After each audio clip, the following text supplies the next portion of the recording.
بسم اللہ الرحمن الرحیم۔ السلام علیکم۔ بخشش مانگنے کی دعا۔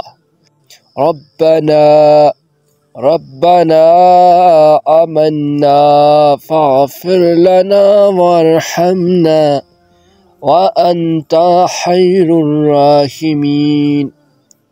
ربنا آمنا فاغفر لنا وارحمنا وانت خیر الراحمین۔ اے ہمارے پروردگار، ہم ایمان لائے تو ہمیں بخش دے اور ہم پر رحم فرما، تو سب مہربانوں سے زیادہ مہربان ہے۔ سورۃ المؤمنین۔ اس آیت کو لازمی پڑھیں، جب بھی نماز پڑھیں تو دعا میں اس آیت کو لازمی پڑھیں تاکہ اللہ رب العزت ہماری اور آپ کی بخشش فرما دے۔ اللہ رب العزت سے دعا ہے کہ اللہ پاک ہم سب کو جنت الفردوس میں اعلیٰ سے اعلیٰ مقام عطا فرمائے۔ السلام علیکم۔